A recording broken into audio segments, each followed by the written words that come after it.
the ability of the individual to live compatibly with himself. Punishment, his inability to do so. Thus, the higher or devachanic sphere is that in which the individual begins to experience the consolation of the intrinsic good which he has expressed upon the level of desire. He therefore begins to understand the meaning of the concept of the Buddhist transmutation of passion into compassion. He begins to realize why, from the beginning of time, the great teachers, the great scholars, the great moralists, the world's saviors, the great lawgivers, have set up codes of conduct through the following of which man is said to serve God or to serve good, and therefore to gain a certain right to internal and eternal happiness. In the devachanic part of the emotional body, or the higher part of the Kamarupa, therefore, we have this sphere of the unfoldment and expression of positive desire. The entire tonality of the integration changes. The individual begins to feel himself in a desirable and a beautiful situation in relation to his own nature. The visions, dreams, or experiences which are the symbolic expressions of himself are now appropriately clarified. They are benign. They are constructive. He finds himself not with tormentors, but with friends. And what he, of course, does not know is that these friends are the extension symbolically of his own friendliness. That those around him who are thoughtful are the extensions of his own thoughtfulness. And that those who forgive him his mistakes are the extensions of his own instinct to forgive others. Everything with which he is associated that is now fine is something that he has already inevitably and instinctively discovered to be fine through the experience of his own living. Thus he may be said to sort of enter a promised land. He may be said to be rewarded. He is simply rewarded because of what he is, even as he is punished because of what he is. Always now, of course, on the level of emotion only. So the emotional positivity of things is expressed through sublimity, through the emotional experience of adoration, through the veneration of things that are good, through the simple and very human, quiet enjoyment of that internal contentment which is the sign of integration. The individual who can live with himself will have a reasonably happy time on that part of the after-death plane which we call Devachan. Now, as he moves upward, it is the same person, because in each instance, in this body of ours, this composite body, of which the desire emotional body is one part, the records of the various levels of the activities of one individual are inevitably there, simply because they are the thing that caused the action, and they are the consequence of the action itself. So each human being, having a concatenation of emotional qualities, ascends gradually in consciousness from the lowest to the highest. And the individual who experiences the blessings and peace of Devachan is the same one who previously went through the less happy circumstances of Kamaloka. Having exhausted as far as is possible the negative aspect of life, the individual gradually seems to awaken. He begins to sense values. The illusions begin to die in him because he has re-experienced them so intensely that little by little he has that type of thing which is called illumination or enlightenment, especially in the sense of the Zen, the Buddhistic school of Japan. In Zen, no one is presumed to be able to convey the meaning of enlightenment. It can be known only to the individual to whom it happens.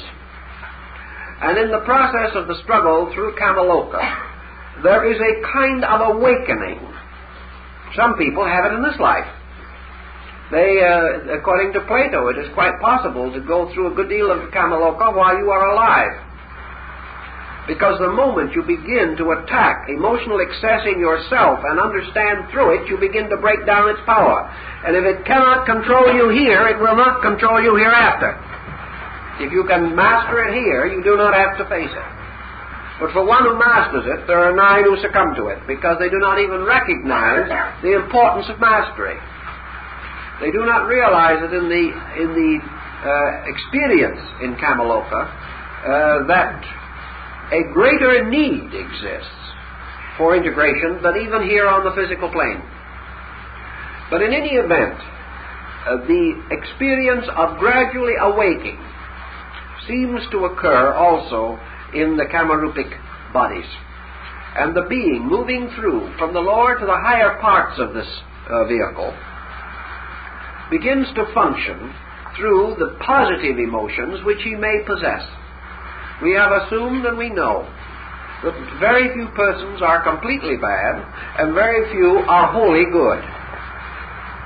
Therefore, everyone has a certain degree of these experiences, punishments and rewards, according to his own nature, according to his instincts.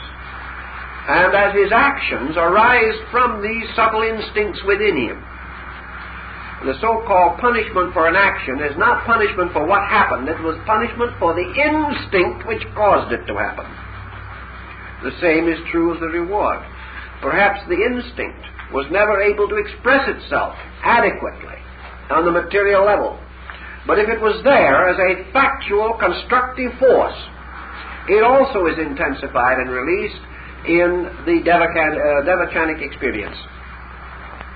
So man passes through this body, growing up in it, through the miseries of Kamaloka, and into the maturity and into the quietude of Devachan, if he has earned the right to it. And having ascended through these spheres, he becomes more or less completely aware of his own psychic, emotional entity.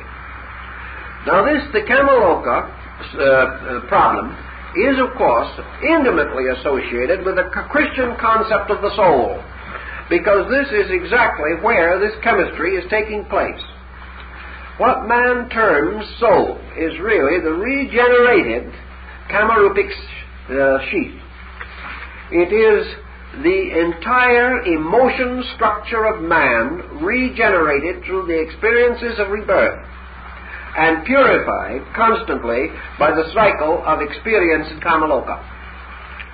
Thus man builds soul, which in turn becomes a luminous vehicle for him as he perfects its intangibles, until it becomes truly like the golden wedding garment of St. Paul, a wonderful vestment like the robes of glory of the high priest of Israel. So this invisible robe of glory is in reality being created or woven by the interchange of desires, positive and negative, in the constant life of the individual. This in turn brings us to the problem from a psychological standpoint. We know that in the Jungian system, for instance, we have the guardian and the shadow. We have the problem of the positive and negative poles of the psychic nature. The psychic nature is almost completely devachanic, or in its structure and in its function, because it is the root of volition. And volition is this pressing into activity of the various purposes of the individual. Let us consider then for a moment, try to diagram this a little bit, and assume now that we have a picture or a vision in our minds of the appearance of the Kamarupic sheath during life. It is egg-shaped, with the large end of the egg down. It surrounds the body and places it as in an alchemical bottle, or as the old Rosicrucian mystic said, as in a glass or crystal. The normal and natural color of this sheath, when seen by extrasensory perception, is a kind of iridescent opaline appearance. It is luminous. It is mostly of pearly type of color with rose and blue, and has much of the opalescence that we see in certain stones. It is, of course, something utterly indescribable in terms of anything that we have seen, but this is approximately. This might be said to be the emotional body in complete repose, while it is doing nothing and is not contaminated. The moment, however, that emotion begins to move within the individual, it begins to cause an excitation in the field or contents of this globe. This globe surrounds the physical body and is associated with it by a whole series of magnetic fields and cords, which attach themselves to various parts of the body. Particularly, however, the major attachment, like an umbilicus, is to the liver. However, the emotional body attaches wherever there are certain types of cell structure and wherever there are certain magnetic cores within the body. It forms the basis of this sympathy. Now, in the course, for instance, of getting good and angry over something, you see the emotional vehicle gradually change color. It changes its tonalities and becomes what we would term unpleasantly colored. We notice also that wherever positive emotion is expressed, creative emotion, you have pure color. Wherever negative emotions are expressed, you have impure color. Now, these emotional pressures do not immediately contaminate this field. For you can be angry of a Monday, and 3 years later you can be angry again, and there seems to be no particular effect. The anger expresses itself, the field becomes murky, then after a little while the anger subsides, the individual has a good dose of repentance, we find the colors changing, we find the reds and browns giving place to greens and blues, and the individual is out of his immediate pressure.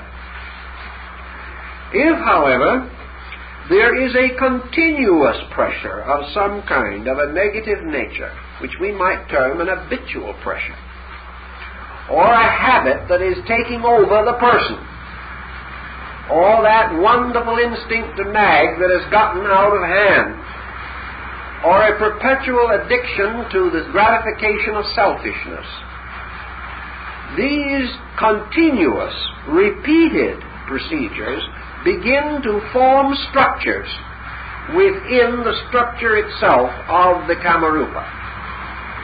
These structures will endure during the intensity of an explosion or an example of themselves, will then slowly decrease in intensity, but will not entirely vanish, and a little later will be revitalized with another powerful expression of the same intensity.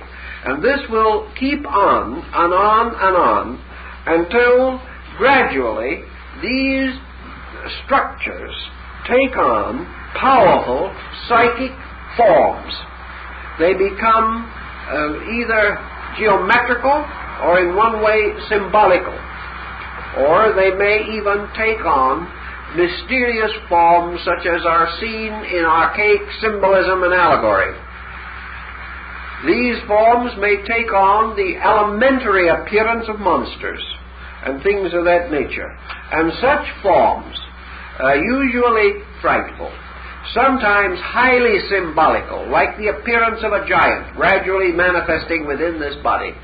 These forms will impinge themselves in sleep upon the individual and will cause the positive psychological dreams that can be analyzed. Now, these forms can be and often are dissipated as they are fashioned. the moment they lose energy supply. The moment the vibration that created them no longer sustains them, they begin to fail.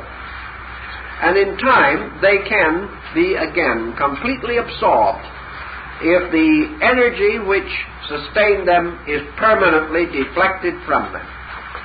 They can also, under certain conditions, be changed by a rapid alternation or alteration of energy. The old mesmerists found this out, but more to the point, perhaps, is the idea that we have seen or heard about in the cures of disease achieved at sacred places like the Shrine of Lourdes or the Shrine of Saint Anne de Beaupré in Canada. Here, a tremendous and absolute expression of faith, a complete, unconditioned expression of faith, has suddenly, apparently, produced a miraculous result.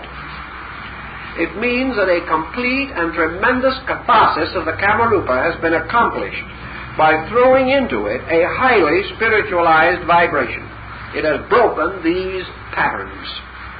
It has broken the forms which were being built by habit mechanisms of a negative nature. Paracelsus and many of the other early physicians were convinced that these forms arising within the Kamarupa are the real and constant cause of dangerous physical ailments. That because of them, and because of their direct impingement upon the physical body through the bloodstream, that they are the greatest and most malignant cause of toxin. And that if these vibrations are allowed to go uncorrected in the form of negative or evil emotion patterns, that they will ultimately result in the appearance of chronic diseases, often malignancies, in the flesh of the individual. And that grief and sorrow and hate do become the source of disease. Paracelsus was also of the opinion that these emotion entities are the cause of dangerous bacteria, and that bacteria and germs, so-called, are actually creations from the emotional excess of mankind, and that if human beings were not subject to evil thoughts and evil desires, that these creatures would not exist.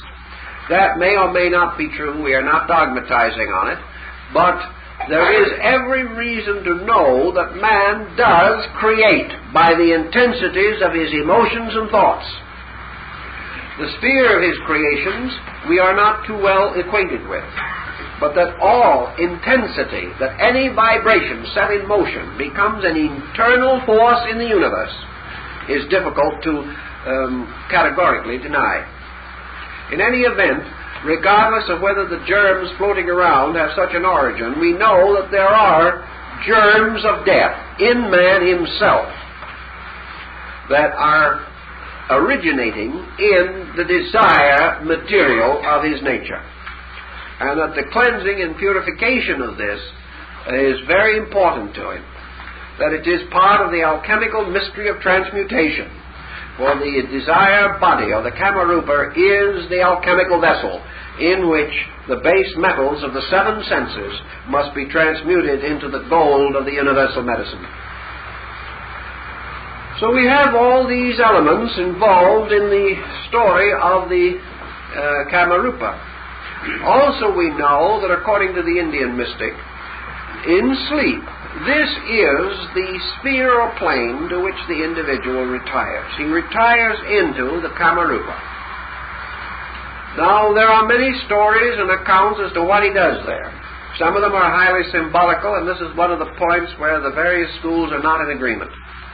But one thing they do acknowledge is that in this state, man is constantly conscious, even while asleep. And why he believes himself to be unconscious is because that the impressions are not brought through into the physical brain. Actually, the individual, we'll say psychologically speaking, dreams at all times when he is asleep. but his dreams are not remembered or not brought to his conscious awareness unless their intensities are abnormal or the circumstances causing them are so archetypal that it becomes essential to him. The more common form of dream, of course, arises from some inconvenience of the body in which complete relaxation or the complete retirement of the entity into the Kamarupa is not possible. There we have him tossing about, still with the power of motion, which means that the desire body is still attached to the physical. We find him groaning and grunting, which is further indication of the same thing. And then we find a semi-dream state, in which perhaps he awakens with a nightmare or something of that nature, all of which proves that through one reason or another the physical body has not been able to attain the relaxation which it required. Therefore, certain functions are still in operation. Now, remember that the Kamarupa is also the source of motion. Therefore, it must be and is the source of function within the body itself. It is very closely associated, therefore, with all derangements of functions, and therefore with what we commonly term functional ailments. The most immediate expressions of kamic unrest in the psychic life will therefore be various minor derangements of function. Today, for example, our humanity, particularly so-called Western civilized man, is more burdened with functional ailments than ever before in recorded history. His digestive difficulties, his insomnia, his minor heart ailments, all of these represent functional disorders due to psychic stress. Wherever, however, a functional derangement is not corrected, or the cause is not removed, or the symptoms merely blocked by medication, the pressure continues. And if the pressure continues long enough, there will be destruction of structure. And the moment there is this kind of activity, then we move into the organic field, and we have the individual set with some perhaps incurable ailment, resulting in general modification of structure and its attendant inability to function adequately. Thus, disease or dis-ease, as we know the word today, is essentially associated with kama, or desire.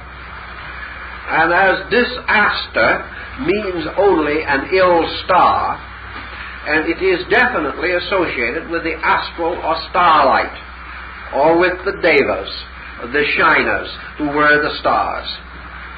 Now, these stars are the psychic vortices within the Kamarupic body itself. And these are the ones whose immediate influence is most directly felt upon the psychic life at all times. We also then have to go on a little to the study of the effect of Devachan upon the consciousness of the person. We know, for instance, that in Buddhism, the individual must achieve final liberation by the attainment of the complete sublimation of personal existence. That there can be no desire without personal existence. Without desire, there can be no illusion. Without illusion, there can be no birth or rebirth, and no sequence of the nidanas. Without illusion, the individual cannot do wrong. Without illusion, man cannot break a universal law, or try to. Illusion, therefore, is the root of all things which have to do with pain, or with disaster, or with sorrow. We also know that even the most beautiful and sublimated of human emotions are still subject to a kind of pain, and that it is very difficult to divide frequently between love and pain, between even the most unselfish desire and the burdens which it carries with it and within it. Thus, there must be, in order to sustain man, certain illusions which are called constructive or essentially good. And this relates essentially to one important factor, why man has a Kamarupic nature in the first place. Because Kamarupa, or the kamic body, is the source of motion. It is essentially the source of qualitative motion. And our most general term for constructive qualitative motion is progress. In other words, what is progress? But a human being dreaming ahead of himself. Progress begins always with someone's hope, someone's vision, someone's desire. Progress is man attempting to attain the substance of things hoped for. Progress is the individual envisioning a future greater than now. Progress is also the individual seeking desperately to create a situation in which he can be secure. It is happiness. The individuals, many of them have told me that they live for tomorrow because today is no good. Of course, as long as they live that way, tomorrow will be no better, but they haven't found that out. But we all have certain hope in the future of things. And we are not inclined to take the prosaic attitude that future is nothing more or less than the extension of our own conduct into the unknown. We do not favor that thinking. So we do have auras of color which enable us to bear great burdens. The love of our children causes us to overlook their innumerable faults and makes it possible for us to make tremendous sacrifices for them. The love of our world may make us give our lives in the service of our fellow men, always because we have dreams and because we have hopes. And so patriots of one generation fight and die for a freedom that their descendants promptly give away. They will not live to see their dreams shattered any more than they will live to see their dreams come true. Thus there is a kind of dreaming that is a dreaming forward, an extension of something within us beyond ourselves, and then the desperate effort to bring the rest up to it and to make a new stand on a higher level of achievement.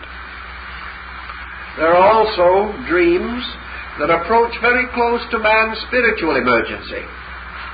Man, in his emotion and visualization, envisions heaven, the nature of God, the love of God. He yearns for reunion with God, and his yearning is a desire. He longs to go home to the great and wonderful peace which, according to Buddha, rests at the end of the desert of waiting. These are his dreams, these are his hopes, these are his desires. And these in turn have moved him, have given us the saviors and the sages of mankind. Because every savior is someone who saw in man more than was obvious. If he had not seen it, he could not have gone on. Sometimes he imagined too much, and therefore taught too much, and the world never understood him. But he was still struggling on, believing in things, and believing is a kind of emotion. So our hopes, our faiths, our believings, our willingness to invest in the unknown for the common good, our most simple and personal contact with spirit as a feeling of goodness or a feeling of hope, all these things are part of desire. And because of these kind of desires, man is constantly moving toward the conquest of desire. For the ends of desire, these very ends he seeks, are only possible when evil desire ceases and only good desire remains. And as we try to analyze more and more about good desire, we see the strenuousness of this emotion gradually diminishing until the greatest desire of all is just the simple desire to be for reality itself. The simple longing for union with the eternal, which is the last desire of which man is capable and the highest. So in this whole sphere of man's psychic life, we have this motion through the great sphere of desire activity. And the desire activity of man is perhaps the greatest integrity that he has, if he can use it. It is far older than thought, and in many ways far wiser. And yet, because of his inability as yet to integrate its powers, man must pass through this period of disciplining. And this disciplining is, of course, represented in the great rituals of the old mysteries, where all these rituals, with their fantasies, their pageantries, their dramas, are stories of man's motion through the illusion of desire. Here he must fight evil monsters. Here he must be variously tempted and tried and tested. And only when he has passed through all these ordeals successfully, with his mind fixed firmly and totally upon truth, has he been able to achieve the mastery of the rites or rituals with which he has been associated. Incidentally also, this desire principle has to do with the concept of the world soul. Kama is, of course, not only desire in the profane sense, it is also love. Kama represents the emotional nature of universal being or deity itself. Therefore, man's experience is one on the level of emotion. Man learns mentally. Man acts physically, but man experiences only emotionally. And as experience is the most important thing in the world, it becomes essentially true that this desire sphere is one of the most important parts of man's nature. For by means of desire and the desire body, man is capable of achieving that experience which enables him to say, I know. Now, he may not be entirely correct when he says it, but he is still in the peculiar position of being able to accept on the grounds of a certain valid, undeniable testimony that has arisen within himself, which cannot be defended necessarily to others, nor can it be taken away from him by anyone else. For that which is experienced cannot be assailed by theory, doctrine, or dogma. It remains as a strangely internal validity. Thus, volition, as kamic motion, gradually is transformed into validity, which is kamic acceptance on a strange kind of complete inner proof. This proof cannot be achieved by the mind, but the mind in turn may be to a measure indoctrinated with it. And where this experience has occurred, the mind then becomes motivated by this experience of truth within the individual. Thus it is on the level of desire only that the human being is capable of the experience of identity. He can theorize on it. He can know that it is possible. He can experience it only on the level of desire, but he cannot attain it there. When I mean experience, therefore, I mean this. I mean that by intensity of emotional feeling or desire, man may, for example, have the apperception by experience of the fact of union with God. This desire does not achieve the union, nor is this experience a proof of the ultimate union. Plotinus, the Neoplatonist, tells us that in his contemplations and reveries, in his great spiritual exaltation or ecstasy, which is practically the summit of the emotional arc, that on 2 occasions he was lifted up into union with the blessed God.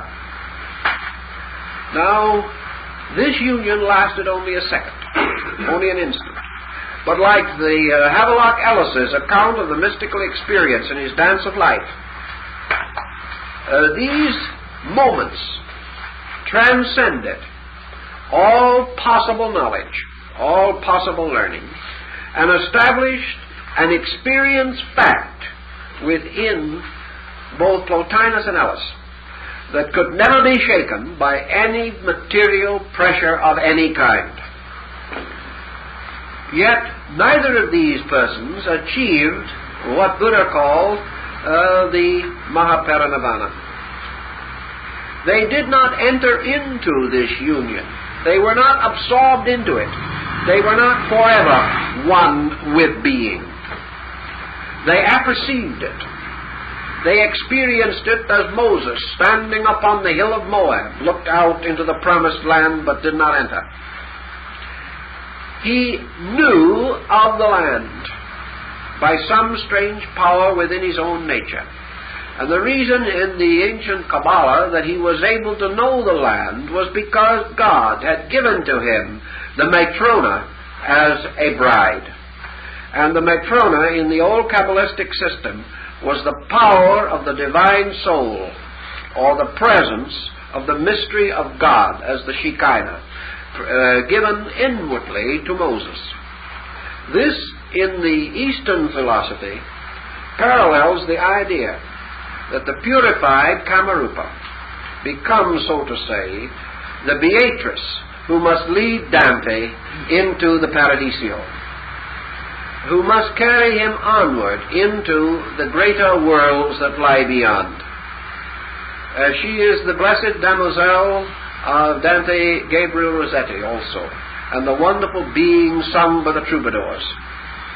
She represented the purified Kamarupa, or the power by which man may glimpse, through perfected and regenerated desire, the absolute love of God. So this vehicle becomes, through constant evolutionary process, gradually into a magnificent instrument who achieves for man the great end which must be attained. The Kamarupa is therefore, in its devachanic aspect, or in its Sukravati, it is the city of the gods. It is the temple. It is the mysterious assembly of the wise. It is the ecclesia, the sanctuary. For it is in here that all the skandhas, or powers of the personality, unite in worship for the Pentecostal experience. It is very interesting, therefore, that we should find it represented in the Apocalypse of St. John as the bride, the holy city, the bride of the Lamb, Jerusalem adorned as a bride. It represents, of course, the psychic soul nature, which finally becomes the instrument by which, through the tremendous experience of unselfish love, man approaches the mystery of universal reality. So the transmutation and evolution of this body through the ages produces the adept self, produces part of the mystery of the final hermetic marriage of the sun and moon. And the Kamarupa is actually, in this marriage, the moon. And the unfolded mental nature, ascended and united to the Buddhic sheath, becomes the sun. And the union of the sun and moon is the symbol of the God being. For it is through the union of the sun and moon that the great mystery of equilibrium is achieved, which is the nirvana, or the cessation of all action. Not negatively, but positively. The soul, then, is man's new body. And when man has finished with his evolution as a physical being, he will have another great cycle of evolution in the Kamarupic sheath. He will then find the development of his entire psychic nature on a level much higher than that which he knows today. He is building, consequently, a kind of embryo of a body that he will later use. And when the time comes for him to use this body, he will have it available. And he will be more or less like the city that is adorned as a bride, because this body is his own soul, or his own radiant vestment, that must be purified and redeemed, and must find its way ultimately to enlightenment. The story of this, incidentally, is magnificently set forth in the Bible in a book that very few people ever bother to read, the book of Ruth. And if you will study it carefully, you will see why it was that Ruth became a gleaner in the fields of Boaz. And why? Because she took no more than her part. Why ultimately the lands and the fields were given to her. And the story of the soul, which is a stranger from Moab, who becomes converted to the true faith, and then finds all these things happen, is simply the story of the soul. And Ruth represents, therefore, the soul's journey, which is the journey of the Kamarupa. And today psychology is concerned almost totally with this field. And this is one of the limitations which we think must ultimately be overcome. Namely, that as yet, psychology is a science because it is dealing with bodies, whether they be physical bodies or emotional bodies or mental bodies. But the great philosophies and the great religions of the world must deal with the being within the bodies. Not only the being within the physical body, but that which is behind the mind and behind the emotions. In other words, the entity itself and its relationship to eternity. Sukhalati, or Buddha's paradise to come, is therefore a place of rewards. It is not the ultimate, but it is the place where good rules. And good comes before perfection. And perfection is that ultimate state in which all of these bodies are resolved back into the principles that cause them. Every individual, incidentally, must realize that the Kamarupa, or his own emotional body, is not only channeled into his physical body through these connections which we have mentioned, particularly the bloodstream, but that in another direction, the Kamarupa itself, or the emotional sheath, is channeled into the great emotional energy field of the planet. Now the Hindus tell us, therefore, that the planet has a kind of purgatory, and that this purgatory is the result of the kamic pressure of all beings possessing kamic natures, and that all of their emotions, feelings, desires, passions, and intensities flow into the kamic substance of the planet. And that therefore, in this kamic substance, we have a constantly building toxin, very similar to the idea of the local smog. For just as the pollution of the material atmosphere may produce a dangerous situation, so the gradual pollution of the kamic sheath of the earth through the kamic intensities of creatures with desire may result in the creation of a strange field of psychic toxin. This psychic toxin, if it is unable to purify itself because of its amount or the mass of pollution which it must sustain, is therefore not available. This psychic material is not available in proper quality for the reforming of astral or psychic bodies. And entities who must build new bodies from this material must build it as though with a bad heredity. They must build it from a polluted source. Consequently, according to the ancient Hindu beliefs, certain methods, certain means were used to bring about the cleansing of the Kamarupa. We have, for example, told you of the idea of what a great faith could do at Lourdes in breaking the kamic pattern of an individual. And in the Hindu philosophy, the Kamarupa of the earth is purified by a tremendous psychic experience in the emotional field of the planet. And this is accomplished by an avatara, or the appearance of a deity. Therefore, Krishna says, when virtue fails upon the earth, then I come forth.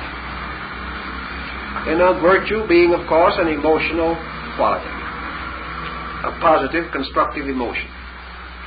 Whenever the Vedas or the laws are lost in the darkness, Vishnu takes form and rescues them and destroys the monster that is attempting to devour them. And of course this monster is believed or symbolically intended to represent the mystery of the astral light, or the mystery of the devouring negative emotion field, which is being constantly built up by human perversion. A great example of the perversion is war, in which millions of human beings are brought into this terrible catastrophe and are lured beyond their emotional capacities by the selfishness which, of course, incidentally, has to be in themselves.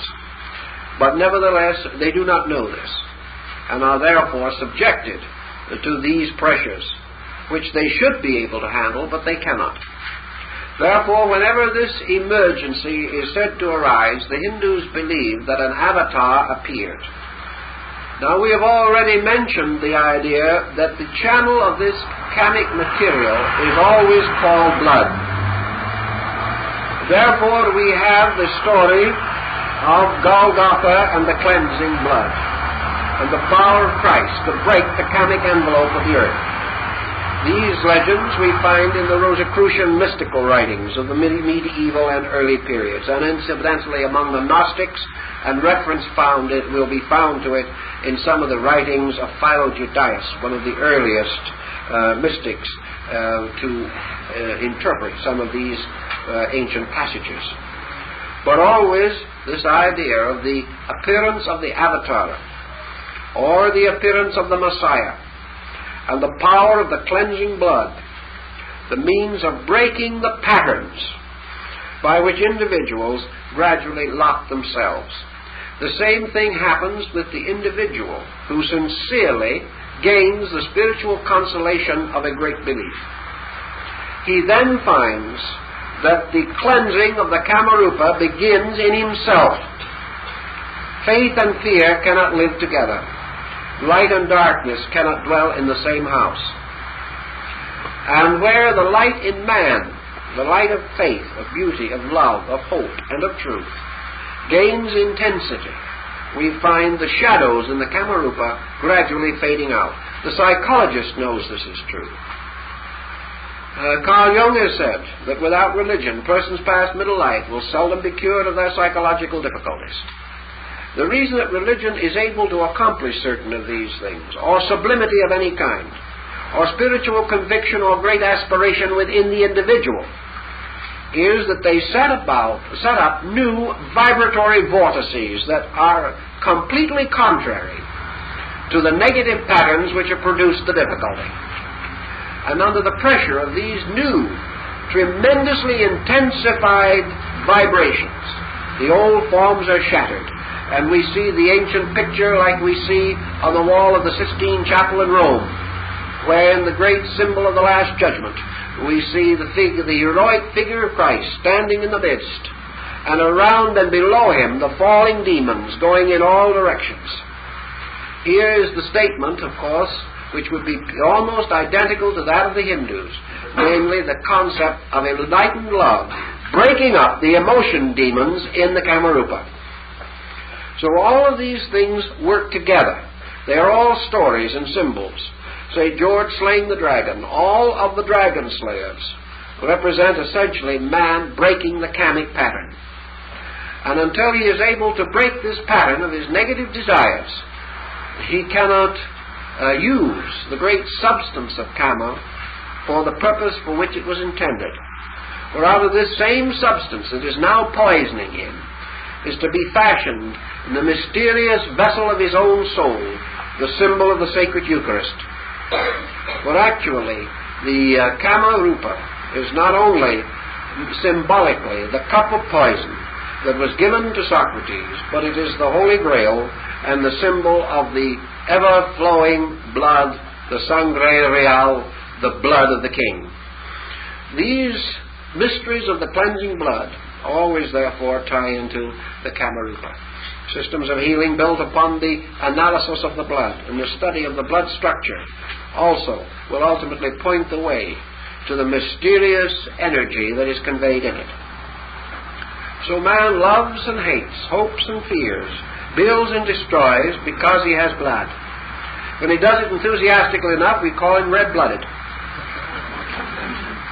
But what actually it tells us is that these things are the pressures of his own soul, the pressures of his own psyche, and that until he is able to bring this soul into union with his purpose, until he is able to put the golden collar on the unicorn, he will never understand the power of the soul as an instrument of release, nor will he realize the tremendous benediction of beauty and of all the great arts and great music and great books and all these things that have come from the soul longings of mankind. And so this soul, dark in its one face and light in the other, this twofold mystery, one of selfishness and the other of sublimity, this is man's challenge. And it is here that the great work of human evolution has to be carried on. For it is the peculiar and mysterious duty of man at this stage in his comic evolution to redeem his own soul. And he does so by regenerating the great field of desire and transforming it into the living sanctuary or place of holiness unto the Lord. Well, I think that's the subject for this evening.